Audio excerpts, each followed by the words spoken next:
எல்லோருக்கும் இனிய மாலை வணக்கம் மக்களை. செவ்வாய் இரவு சற்று முன்பு ஆசீர்வாதமான ஒரு ஆரோக்கியத்தின் கூட்டம். மக்களுடைய வாழ்க்கை நிறமற்றதாய் சுவையற்றதாய் இருந்த ஒரு நிலையிலே யார் இன்றைக்கு ஆலயத்துக்கு வந்திருந்தார்களோ, எங்களுடைய கிளை சபைகள் இங்கே சென்னையிலும் மும்பையிலும் ஹைதராபாத்திலும் வண்ணமயமான ஒரு வாழ்க்கையை அவர்கள் பெறக்கூடிய வாய்ப்பு கொடுக்கப்பட்டது. என்னது வண்ணமயமான ஒரு வாழ்க்கை? ஏதாவது ஒரு சுவை நிறைந்த வாழ்க்கை, ஒரு உற்சாகம் நிறைந்த வாழ்க்கை. இன்னைக்கு எத்தனை பேருடைய மனசு வறண்ட வனாந்தரத்தை போல இருக்கு இல்லையா?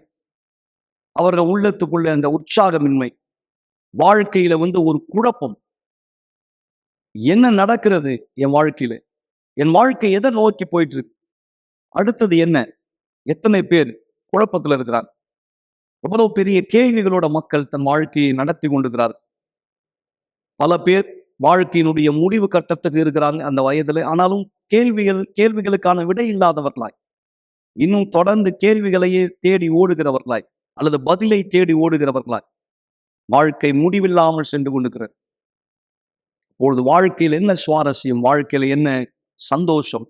எதுவும் இல்லை. ஆனால் நிஜத்துல வாழ்க்கை எப்படி வாழப்பட வேண்டும் என்று ஆண்டவராக இயேசு யோவான் 10ஆம் அதிகாரத்திலே 10ஆம் வசனத்திலே சொல்லுகிறார், நான் ஜீவனை தர வந்தேன், அது பரிபூரணப்பட வந்தேன். இதுதான் வாழ்க்கை. ஜீவன் நிறைந்த வாழ்க்கை, உற்சாகம் நிறைந்த வாழ்க்கை, சவால்களை மேற்கொள்கிற ஒரு வாழ்க்கை, ஒவ்வொரு புது நாளுக்கும் தன்னை புது விதத்துல தயார்படுத்திக் கொள்கிற ஒரு வாழ்க்கை. ஜீவன் பரிபூரணம், குறையற்ற ஒரு வாழ்க்கை. இது சாத்தியமா இந்த காலகட்டத்துல? இப்போ இருக்கிற சூழல்ல இது நடக்குமா? நீங்கள் சாட்சிகளை கேட்க போகிறீர்கள். எப்படிப்பட்ட ஒரு வாழ்க்கை நிலைமையில அசுத்தத்தினால அவர்கள் தாக்கப்பட்டு தள்ளப்பட்டிருந்தார். அதையும் ஆண்டவர் தாமே அதே வசனத்துல சொல்கிறார் யோவான் 10, திருடன் திருட கொள்ள அழிக்க வருகிறான் என்று வேறொன்றுக்கும் வரான். இருளின் பிடியிலே அவங்க வாழ்க்கை எப்படி இருந்தது? தேவனுடைய பிரசன்னத்துக்குள் வந்த பிற்பாடு எப்படி வாழ்க்கை மாறியது? ஜெபம் செய்த பிற்பாடு என்று நான் சொல்லவில்லை, தேவனுடைய வார்த்தையினுக்குள்ளே தன்னை கொண்டு வந்த பிற்பாடு எப்படி வாழ்க்கை மாறியது? முதல் சாட்சி உங்களுக்காய். இதுதான் இந்த மாசம் ஜூலை. யாரெல்லாம் நீங்கள் இஸ்ரவேல் சிறப்பு நிகழ்ச்சியை கலந்து கொண்டீர்களோ, விண்ணப்பத்தை அனுப்பினீர்களோ அல்லது விண்ணப்பத்தை தயார்படுத்துகிறீர்களோ, நாளை முதல் கடைசி நாள் விண்ணப்பம் அனுப்பப்பட 10,000 ஊழியர்கள் கூக்குரல் செய்ய போகிறார்கள். நீங்கள் பார்க்க போகிற இந்த இடத்திலே இந்த வீடியோவை தொடர்ந்து இந்த சாட்சியை நீங்கள் பார்க்கும்படி விரும்புகிறேன். எப்படி ஒரு வாழ்க்கையிலே ஜீவன் பரிபூரணம் வந்தது என்று தொடர்ந்து இணைந்திருங்கள். இந்த நிகழ்ச்சியில தேவன் உங்களை ஆஸ்வதிக்கும்படியா. வெறுமையாய் இருப்பதை தேவன் சிருஷ்டிப்பதில் மிகவும் சிறப்பானவர். தேவன் சிருஷ்டிப்பதில் மிகவும் வல்லமையானவர். எப்போ பூமியானது ஒழுங்கின்மையும் வெறுமையுமாயிருந்ததோ, தேவனுடைய வார்த்தையின் பிரகாரமாய் எல்லாம் உருவாக்கப்பட்டிருந்தது. அதேபோல் ஜெயித்தவர்களும் இருந்தார்கள். யாரெல்லாம் தன் வாழ்க்கையில் தேடினார்களோ அவர்கள் பெற்றுக்கொண்டார்கள். வெறுமையை எப்படி நிரப்புவது என்று. ஆபிரகாமினுடைய வெறுமை, தன் வாழ்க்கை இருந்த அவமானம் மாறியது, வாக்களிக்கப்பட்டதை பெற்றார். அன்னாளுடைய வெறுமை மாற்றப்பட்டு ஆனந்தத்தின் கண்ணீரை பெற்றார். ராகாபினுடைய வெறுமை தொலைக்கப்பட்ட வாழ்க்கையாய் இருந்தது, பரிபூர்ணம் அடைந்த வாழ்க்கையாய் மாறியது. யோபினுடைய வெறுமை எல்லாவற்றையும் இழந்தார். கடைசியில் தேவனை அறிந்து கொண்டார், மீண்டும் யாவையும் பெற்று கொண்டார். கிதியோனின் வெறுமை அவருக்கு அவமானமாய் இருந்தது, கடைசியில் வெற்றியை கண்டார். கல்யாண வீட்டில் அங்கிருந்த பானைகள் வெறுமையாய் ஆனது. இயேசு தண்ணீரை நிரப்ப சொன்னார், அது புது திராட்சை ரசமாய் மாறியது. உதிரப்போக்கில் இருந்த அந்த ஸ்ரீ வெறுமையாய் இருந்தார். ஆரோக்கியம் இல்லாமல் பரத்தை இழந்து யாவும் மாறியது. அவர் வாழ்க்கை பரிபூர்ணம் அடைந்தது. நீங்கள் பார்க்கும் இந்த வனாந்திரம் வெறுமையாய் இருக்கிறது. அதே இடத்தில் தேவன் தன் வல்லமை வெளிப்படுத்தினார். பகலில் மேக ஸ்தம்பமாகவும் இரவில் அக்னி ஸ்தம்பமாகவும் நிரப்பப்பட்டது. தேவன் வரும் பிரசன்னம் வெறுமையை நீக்கும். வெறுமையாய் இருந்த அந்த ஜனங்களை வழிநடத்த தேவன் வந்தார். அதனால்தான் அவர் மிகவும் சிறப்பானவர். நிறைவேற்றின வாக்கு தத்தம் பரிபூர்ணம். முழுமையான மாற்றம் அடைவது. எனவே யார் நீங்கள் வெறுமையோடு உங்களுடைய சரீரத்திலும் ஆத்துமாவிலும் இருக்கிறீர்களோ, எனவே உங்கள் வாழ்க்கை அர்ப்பணியுங்கள், நீங்கள் நிரப்பப்படுவதற்காக. ஏனென்றால் அவருக்கு தெரியும் எப்படி சிறப்பான விதத்தில் செய்வதென்று. எனவே வெறுமையின் அவமானத்தை மாற்றிக்கொள்ள விரும்பினால் வாக்களிக்கப்பட்டதை பெற்றுக்கொள்ள வாருங்கள். வீடு இல்லாம இருந்தேன். 3 வருஷமா நான் ரோட்ல தூங்கி இருந்தேன். இன்னும் சொல்ல போனா நான் தற்கொலை பண்ணி இறந்து போலான்னு நினைச்சேன். அப்போ நான் ரயில்வே ஸ்டேஷன் போனேன். அங்க ட்ரெயின்ல இருந்து விழுந்து செத்துடலான்னு நினைச்சேன். நான் ஆலயத்துக்கு வர்றதுக்கு முன்னாடி நான் வீடு இல்லாம இருந்தேன். அதுக்கப்புறம் என்னுடைய அம்மா கிட்ட இருந்து எனக்கு ஒரு நோட்டீஸ் வந்தது. அப்போ என்னுடைய அம்மா சொன்னாங்க, உன் மனைவி இன்னொருத்தரோட தொடர்பா இருக்காங்க அப்படின்னு சொல்லியிருந்தாங்க. அப்போ தடவை என்னுடைய அம்மா என்கிட்ட இந்த மாதிரி சொல்லும்போது நான் நம்பல. அப்போ நான் என்ன பண்ணேன், என்னுடைய முன்னாள் மனைவி கிட்ட ஃபோன் பண்ணி கேட்டேன், இதெல்லாம் உண்மையா? அப்போ என் முன்னாள் மனைவி சொன்னாங்க, ஆமா, நான் இன்னொருத்தரோட கூட இருந்தேன். எப்போ என்னுடைய மனைவி இடத்துல இருந்து இந்த வார்த்தையை கேட்டது, என்னுடைய பலன், சக்தி எல்லாமே உடைந்தது. அப்போ நிறைய குடிக்க ஆரம்பிச்சேன். செத்துடலான்னு எண்ணம் வந்துச்சு. அதனால ரயில்வே ஸ்டேஷன் போனேன். அங்க குதிச்சு ட்ரெயின்ல இருந்து செத்துடலான்னு நினைச்சேன். அந்த நேரம்தான் செக்யூரிட்டி அந்த இடத்துல வந்தாரு. அப்போ என்னை அங்கிருந்து வெளியே எடுத்து அதுக்கப்புறம் என்னுடைய எல்லா டீட்டெயில்ஸும் எடுத்துக்கிட்டாரு. நான் எங்கே இருந்தேனோ என் வீடு போயிடுச்சு, என் வேலை போயிடுச்சு, என் வாழ்க்கை வீடு இல்லாத வாழ்க்கையா மாறிச்சு. அது மட்டும் இல்லாமல் குப்பையிலிருந்து நான் சாப்பாடு எடுத்து சாப்பிடுவேன். இன்னும் சொல்ல போனால் மக்கள்கிட்ட பிச்சை கேட்பேன். அது மட்டும் இல்லாமல் என்னுடைய முதல் கல்யாணத்தில் முதல் மனைவியோட 2 பசங்க இருந்தாங்க. அப்போ நான் குப்பையில் ஏதாவது கிடைக்குமா பொருள் விற்கிறதுக்கு, அதனால ஏதாவது பணம் கிடைக்குமா பணத்துக்காக. அது மட்டும் இல்லாமல் ஏதாவது வேலை, சின்ன சின்ன வேலை இருந்தால் செய்வேன். அப்போ ஒரு நாள் நான் பார்க்கில் தூங்கியிருந்தேன். அங்கே ஒருத்தர் வந்தாங்க.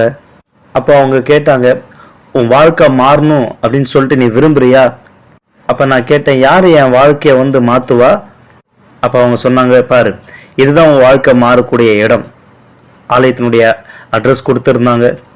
அப்போ அந்த நேரம் நான் தீர்மானம் எடுத்தேன் சர்ச்சுக்கு போகணும்னு சொல்லிட்டு. நான் சர்ச்சுக்கு போனேன். அங்கே ஒருத்தருக்கு கூட என்னுடைய மொழி தெரியாது. ஏன்னா எனக்கு அந்த அளவுக்கு நல்லா இங்கிலீஷ் பேச தெரியாது. கொஞ்சம் அவ்வளோதான், சில வார்த்தைகள் தான். அங்கே பாஸ்டர் மீட்டிங் எடுத்தாரு. மீட்டிங் எடுக்கும்போது வெள்ளிக்கிழமை வா அப்படின்னு சொல்லி என்னை கூப்பிட்டாரு. அப்போ அங்கே வந்து ஜனங்க வந்து கண்ணை மூடி ஜெபம் பண்ணுவாங்க. அதே போல் நானும் கண்ணை மூடி ஆண்டவர்கிட்ட ஜெபம் பண்ணுறேன். அப்போ நான் தேவனிடத்தில் கேட்டேன், ஆண்டவரே, நீங்கள் இந்த இடத்துல இருக்கிறீங்கன்னா தயவு செஞ்சு குப்பைத்தட்டில் ஏதாவது நல்ல பொருள் கிடைக்கிற மாதிரி எனக்கு உதவி செய்யுங்க. எனக்காக கிடையாது, என் பசங்களுக்காக. அப்போ ஆலயத்தில் நான் இஸ்ரவேல் சிறப்பு நிகழ்ச்சி குறித்து கேள்விப்பட்டேன். அப்போ நான் தீர்மானித்தேன் இந்த சிறப்பு நிகழ்ச்சி செய்கிறதுக்காக. அப்போது என் வாழ்க்கை தேவனுக்காக கொடுக்கணும்னு தீர்மானித்தேன். இப்போ இருக்கிற இந்த வாழ்க்கை மாறணும்னு தீர்மானித்தேன். இனிமேல் வீடு இல்லாமல் நான் இருக்கக்கூடாது. என்கிட்ட 10 நாள் வேலை செஞ்சவனுடைய காசு இருந்தது. அந்த நேரம் சிறப்பு நிகழ்ச்சியில் அதை நான் தியாகமாக செஞ்சேன். எப்போ தியாகம் செஞ்சேனோ தேவனுடைய பீடத்தின் மேலே, அந்த சிறப்பு நிகழ்ச்சியில் என் வாழ்க்கை மாற ஆரம்பிச்சது. நான் யார்கிட்ட வேலை செஞ்சேனோ அதே நபர் என்னை கூப்பிட்டு இன்னொரு இடத்துல வேலைக்காக சிறந்த ஒரு சம்பாதியத்தில் வைத்தாரு. பொருள் எல்லாம் விற்கிறதுக்காக இப்படிப்பட்ட ஒரு வேலை செய்யணும்னு சொன்னார். அப்போ அங்கேயே சம்பாத்தியம், அங்கேயே தங்குற மாதிரி வீடு. அப்போ நான் ஒவ்வொரு நாள் ஆலயத்துக்கு போவேன், விசுவாசத்தை கற்றுப்பேன். அதே போல் நான் என்னுடைய விசுவாசத்தில் முன்னோக்கி போவேன். அது மட்டும் இல்லாமல் இன்னொரு சிறப்பு நிகழ்ச்சி, இஸ்ரவேல் சிறப்பு நிகழ்ச்சி, பரிசுத்த ஆவியை பெறணும் அப்படின்னு சொல்லிட்டு நான் தீர்மானம் எடுத்தேன். பரிசுத்த ஆவி எனக்குள்ள வேணும் அப்படின்னு சொல்லி அந்த நேரம் நான் தேவனுடைய பீடத்தை நோக்கி போனேன். தேவனுடைய பீடத்தின் மேல ஒரு உடன்படிக்கை தேவனோட செஞ்சேன். என் முழு வாழ்க்கையை நான் கொடுத்தேன், பரிசுத்த ஆவி எனக்குள்ள பெற்றுக்கொள்ளணும்னு சொல்லி. எப்போ பரிசுத்த ஆவியானவர் எனக்குள்ள பெற்றுக்கொண்டேனோ எனக்குள்ள ஒரு சக்தி உண்டானது. முன்னாடி நான் என்னுடைய வாழ்க்கை அழிச்சுக்கணும் நான் விரும்பினேன், எல்லாத்தையும் விட்டு போயிடலான்ட்டு. ஆனா இப்போ எனக்குள்ள பரிசுத்த ஆவியானவர் இருக்கார். அந்த நேரம் எனக்குள்ள ஒரு உணர்வு, இனிமே நான் தனியா இல்லை, எனக்குள்ள ஒரு பலன். அது மட்டும் இல்லாம என்னுடைய வாழ்க்கை மாற்ற முடியும் நம்பிக்கை. என் வாழ்க்கை முழுமையா மாறியது. தேவன் என்னை ஆசீர்வதித்தார் ஒரு தேவனுடைய மனுஷன் மூலம்.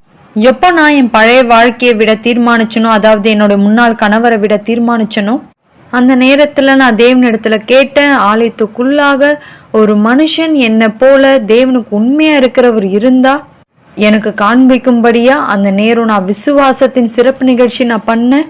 என்னுடைய அன்பின் வாழ்க்கைக்காக நான் சிறப்பு நிகழ்ச்சியானதை பண்ணேன். அன்பின் வாழ்க்கைக்கான சிறப்பு நிகழ்ச்சின்னு நான் தேவனுடைய பீடத்துல என்னுடைய எல்லாத்தையுமே, என்னுடைய வாழ்க்கைய தேவனுக்காக அர்ப்பணிச்சேன்.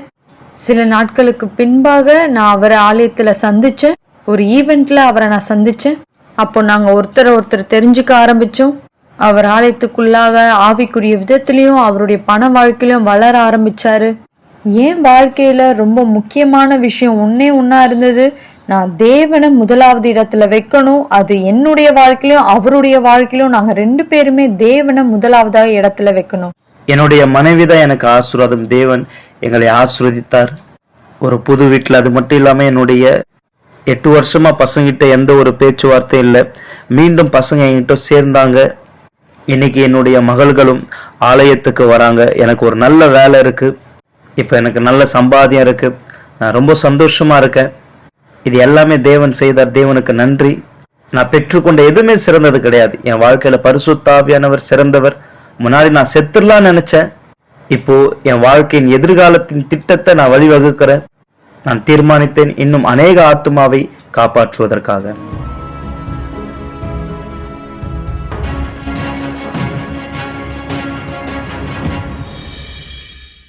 மீண்டும் நான் உங்களை வரவேற்கிறேன் மக்கள். இந்த இடம்தான் மிக சரியாய் உங்களுக்காய் கூக்குரல் நடைபெறப் போகிற இடம். நீங்கள் பார்ப்பீர்கள். விசுவாசத்திலே நிலைத்திருங்கள் மக்களே. ஒருவேளை எனக்குள்ள இருக்கிற நம்பிக்கை கொஞ்சம் கொஞ்சமாய் குறைந்து கொண்டு வருகிறது என்று நீங்கள் பார்த்தால் மிக சரியாய் அந்த நம்பிக்கையை புதுப்பிக்கக்கூடியவர் பரிசுத்தாவிதான். அதாவது விளக்கிலே ஊற்றப்படுகிற எண்ணெய் தான் பரிசுத்தாவி. பரிசுத்தாவி எண்ணெய் அடையாளப்படுத்துகிறார். எப்படி அந்த விளக்கு எண்ணெய் குறைய குறைய ஒளி மங்குமோ அதுபோல்தான் நம்முடைய நம்பிக்கையும் கூட, நம் விசுவாசம் கூட. இவ்வுலகத்தினுடைய புயல்கள், உலகத்தினுடைய சூறாவளிகள், உலகத்தினுடைய தாக்குதல்கள், இவ்வுலகத்தினுடைய தொடர் பிரச்சனைகள் நம்முடைய விளக்கை அணையும்படி செய்கிறது. அதாவது நமக்குள் இருக்கிற அந்த லட்சியத்தை, நமக்குள் இருக்கிற அந்த துடிப்பை, நமக்குள் இருக்கிற அந்த ஆர்வத்தை, பரிசுத்தத்தை தாக்குகிறது. ஆனால் எண்ணெய் அந்த விளக்கில நிரம்பி இருக்கும் போது அந்த விளக்கு பிரகாசமாய் எரிவதைப் போல பரிசுத்த ஆவி ஒருவருக்குள் வரும்போது அவருக்குள்ளே ஜீவன் பரிபூரணம் ஏற்படுகிறது.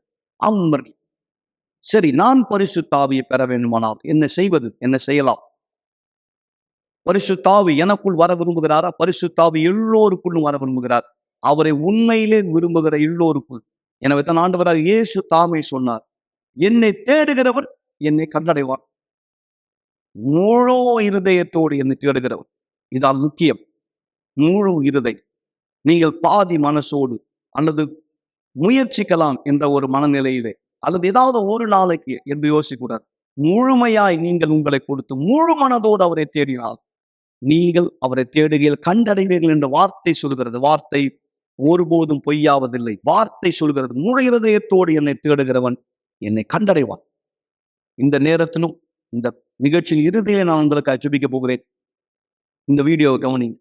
இதனை தொடர்ந்து தன்னை முழுவதுமாய் கொடுத்த ஒருத்தர் வாழ்க்கை முன்பு எப்படி அசுத்தத்தால் விழத்தள்ளப்பட்ட தரித்திரத்துக்குரிய தோல்விகரமான சுவாரஸ்யமற்ற, அதாவது வாழ்க்கையே இல்லை, வாழ்க்கையை துளைத்த ஒருத்தர், ஜீவனை இழந்த ஒருத்தர் இன்னைக்கு எப்படி ஜீவனை பெற்றது, பரிபூர்ணம் அடைந்தார் என்று நீங்கள் பாருங்க.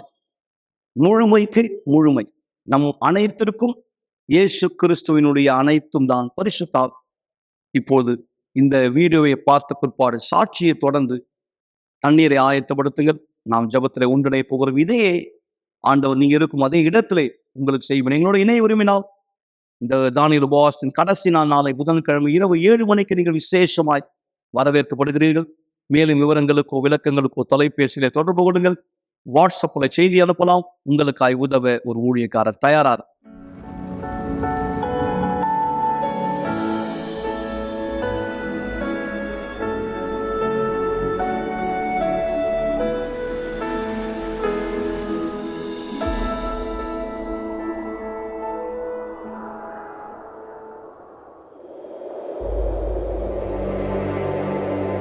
உங்களை வனாந்திரத்திலே தனியாய் தவிக்க விட்டால் எப்படி இருக்கும் கற்பனை செய்யுங்கள்.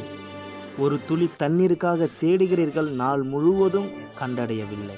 தாகம் தீர நம்பிக்கையற்றவராய் மாறினீர்கள். அந்த தருணத்தில் 2 தடவை கூட நீங்கள் யோசிக்க மாட்டீர்கள்.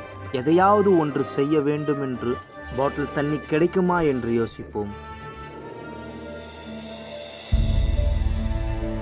எப்பொழுது நாம் ரொம்ப தாகமாக இருப்போமோ, நாம் எதையும் எதிர்பார்க்க முடியாது. வெறு சீக்கிரத்தில் அதை கண்டடைய வேண்டும் என்று தான் யோசிப்போம். நாம் யார் வேண்டுமானாலும் இருக்கலாம். எப்படி நம்மளுடைய சரீரம் தண்ணீர் இல்லாமல் இருக்க முடியாதோ, அதே போல்தான் நம்மளுடைய ஆத்துமா. பரிசுத்த ஆவி இல்லாமல் நாம் இருக்க முடியாது. எந்த திரவமும் தண்ணீராய் மாறாது. அதே போல் இந்த உலகத்தில் பரிசுத்த ஆவிக்கு பதிலாய் வேறு எதுவும் இல்லை. மனித குலம் எல்லா நேரத்திலும் புதிதாய் கண்டுபிடிப்பார்கள். அதனால் தன் தாகத்தை அவர்கள் சிறிதளவு தனித்து கொள்வார்கள்.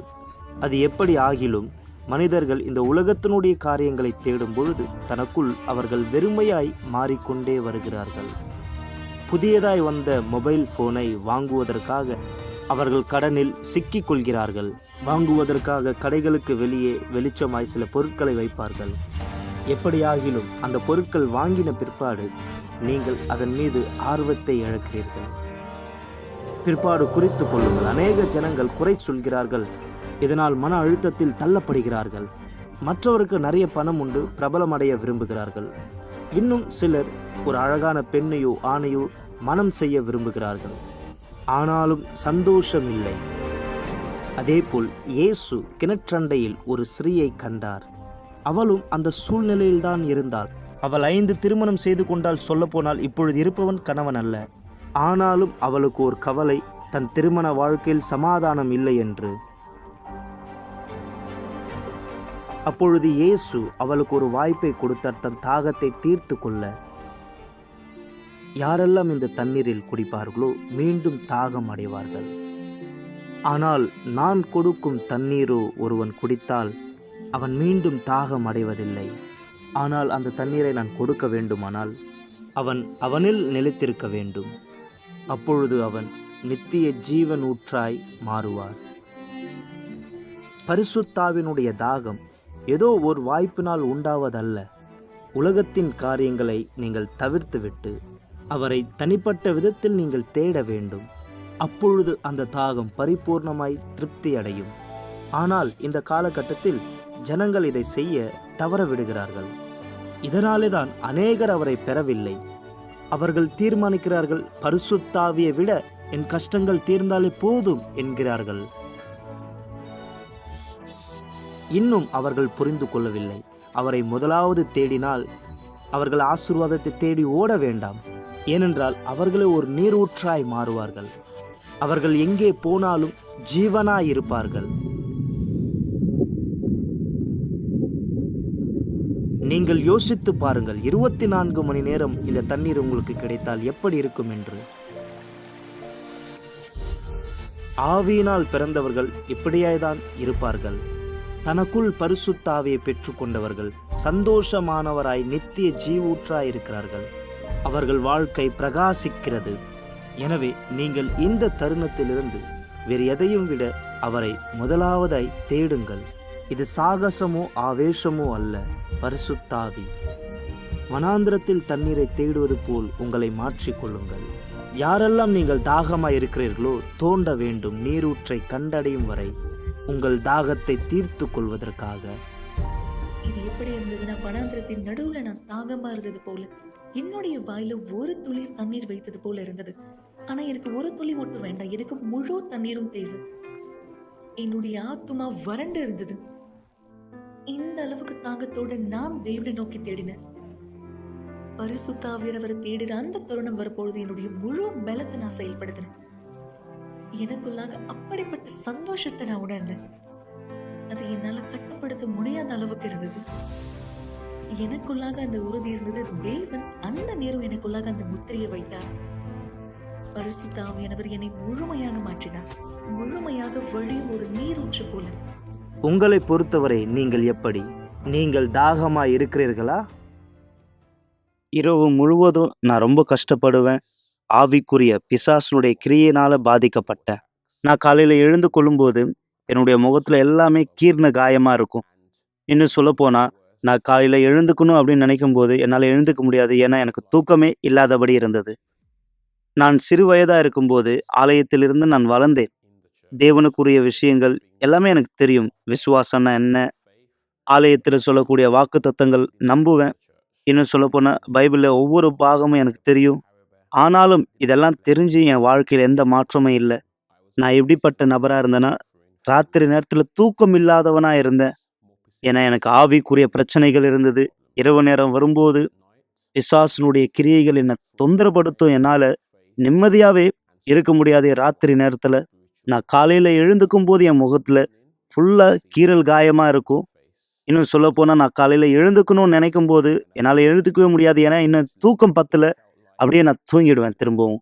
நான் டீனேஜாக இருக்கும்போது, அதாவது எனக்கு இந்த சூழ்நிலை இருந்ததுனால என்னால் காலைல எழுந்து ஸ்கூலுக்கு போகிறது, அது மட்டும் இல்லாமல் என்னால் சரியாக படிக்க முடியாது. ரொம்ப கஷ்டப்பட்டேன் நான். அந்த அளவுக்கு, அதாவது என்னுடைய படிப்பில் முழு கவனம் செலுத்த முடியாது. ராத்திரி தூக்கம் இல்லாததுனால அநேக ஒரு பிசாசினுடைய சோதனைகள் என்னை வேதனைக்குள்ளாக மாற்றியது. இப்படிப்பட்ட ஒரு நபராக தான் நான் ஆலயத்தில் இருந்தேன். எனக்கு ஒரு மாற்றமே இல்லை. இப்படிப்பட்ட ஒரு மனுஷனாக தான் நான் ஆலயத்தில் இருந்தேன்.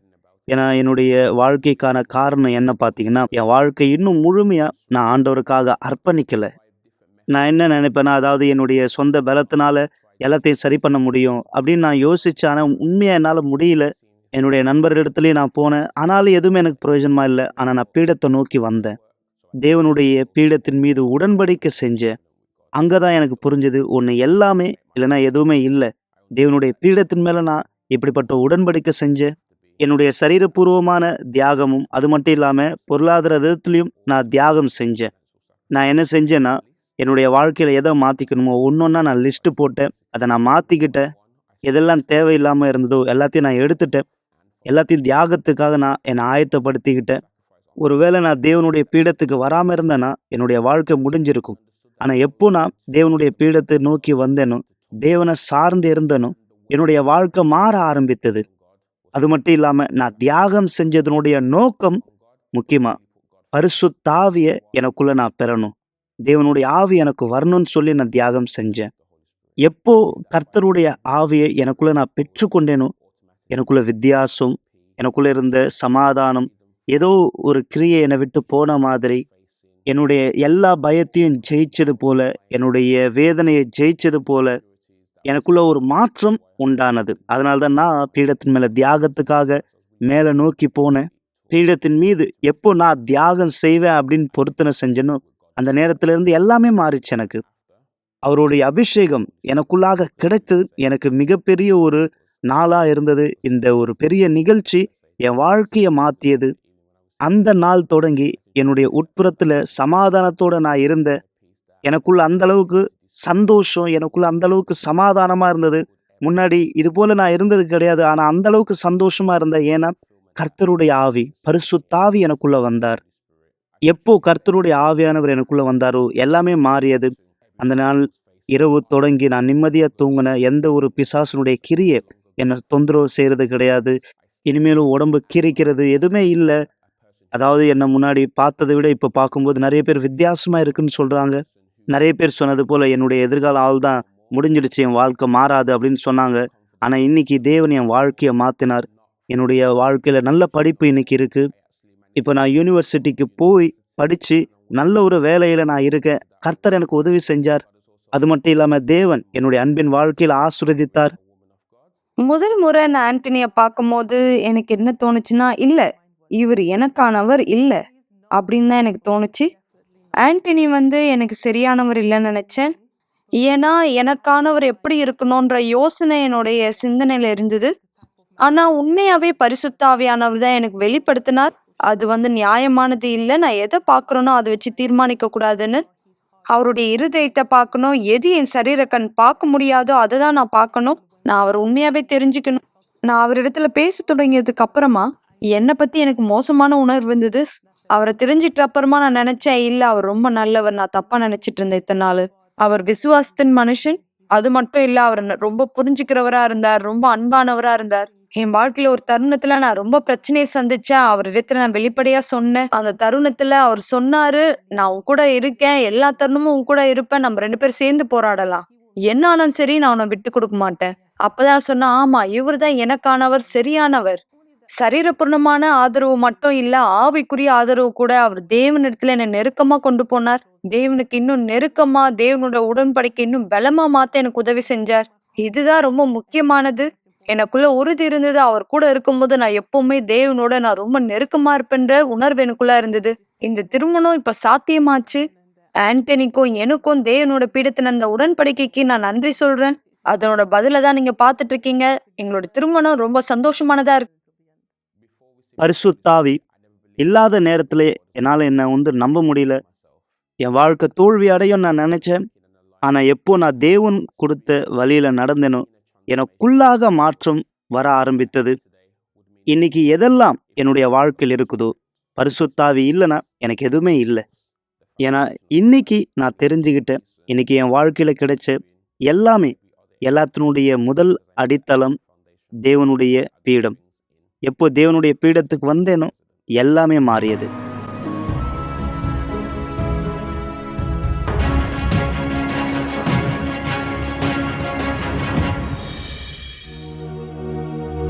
ஒரு கிளாஸ் தண்ணீரை ஆயத்தப்படுத்திக் கொள்ளுங்கள் அல்லது தொலைக்காட்சிக்கு அருகாமையிலே வாருங்கள். இந்த நேரம் உங்களுக்கான ஒரு சிறப்பு ஜெபத்தை நாம் செய்ய போகிறோம். நேற்றும் இன்றும் என்றும் மாறாத தேவன், வார்த்தையின்படியே இப்போது செய்தருள். என்னை முழு இருதயத்தோடு தேடுகிறவன் என்னை கண்டடைவான் என்று சொல்லி தானியேல் உபவாசத்தினுடைய கடைசி நாளில் நாங்கள் இருக்கிறோம். இன்னும் ஒரே நாள் தான். விசுவாச பிரயாணத்தில் எங்களோடு தொடர்ந்து வந்து கொண்டிருக்கிற மக்கள் ஒவ்வொரு நாளும் தன்னுடைய மாம்ச விருப்பத்தை புறக்கணித்து சந்தேகத்தை எதிர்த்து போராடி உன் விருப்பத்தை செய்யக்கூடிய அந்த பலனை தனக்குள் ஏற்படுத்திக் கொண்டு இவர் முன்னோக்கி செல்கிறார். எப்படி நீர் ஆபிரகாமுக்கு பலன் கொடுத்தீரோ, அன்னாளுக்கு பலன் கொடுத்தீரோ, இந்த சாட்சியிலே சொல்லப்பட்டவர்களுக்கு எப்படி இந்த பலன் கிடைத்ததோ, இந்த ஜீவ தண்ணீர் எப்படி அவர்கள் பெற்றுக்கொண்டார்கள்.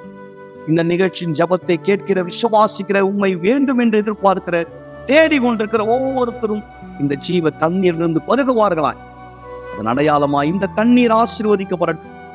இதிலிருந்து பருகுகிறவர்களுக்குள் சரீர ஆரோக்கியம் மாத்திரமல்ல, ஆவிக்குரிய சுத்திகரிப்பு ஏற்படட்டும். தேவன், விரக்தி, சலிப்பு, சோர்வு, சந்தேகம் நீங்கி வயதான இவர், இளம் வயதினர், விதவை, தனிமையானவர், விழத்தள்ளப்பட்டவர், புறக்கணிக்கப்பட்டவர், வீடு இல்லாதவர், தெருவில் இருக்கிறவர், வாழ்க்கையை துளைத்தவர் ஜீவனை பெற்றுக் கொள்வாரா, பலனை பெற்றுக் கொள்வார். இந்த தண்ணீரை ஆசீர்வதிக்கிறேன், இந்த நபரை ஆசீர்வதிக்கிறேன், சொஸ்தமாக்குகிறேன் ஆண்டவராகிய இயேசுவின் பெயராலே, ஆமென். ஆசீர்வாதமான தண்ணீரை பருகுங்கள். ஆசீர்வாதமான இரவா இருக்கட்டும். நாளை ஆலயத்திலே இரவு 10:30 மணிக்கு இதே நிகழ்ச்சியை சந்திக்கும் வரை தேவனும் அனைவரை ஆஸ்வதிப்பாராக. செல்வார். ஒரு நாள் நீங்க கடைசியா இந்த உலகத்துல எழுந்துப்பீங்க. அந்த நாள் கடைசியான நாளா இருக்கும்.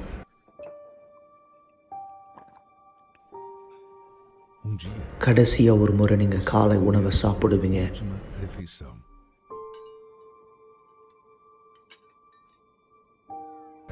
ஒரு நாள் உங்க குடும்பத்தினுடைய முகத்தை கடைசியா நீங்க பார்ப்பீங்க.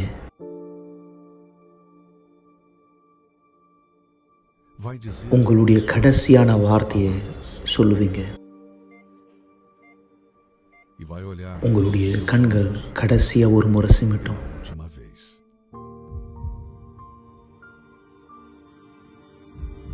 உங்க இருதய துடிப்பு கடைசியா ஒரு முறை துடிக்கும்.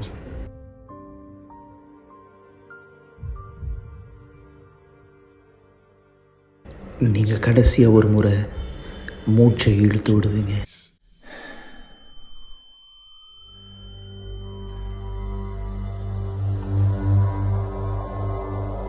அந்த நேரம் உங்களுடைய ஆவிக்குரிய கண்களை திறக்கப்படும்.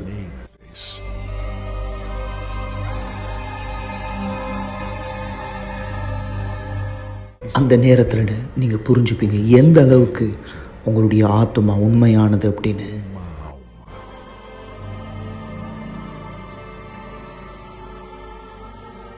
அந்த நாள் Você verá que இந்த பூமியில் நடந்தது எல்லாமே quanto aqui உங்களுடைய ஆத்மாவை காப்பாற்ற மட்டும் நீங்கள் புரிஞ்சுப்பீங்க. enxergará pela கடைசியாக ஒரு முறை நீங்கள் அதை பார்க்குற நேரம் para a eternidade. உங்கள் ஆத்மாவை வந்து கொண்டு போகிறது யார்?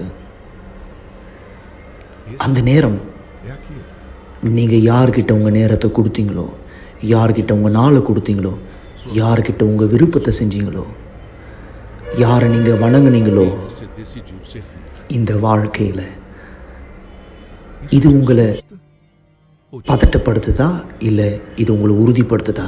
உங்கள் கடைசி நாள் இந்த பூமியில் Será também உங்களுடைய முதல் நாளாக அமைய போது பரலோகத்தில் தேவனோடு சந்தோஷமா அல்லது நித்திய கால மரணம் நரகத்தில்?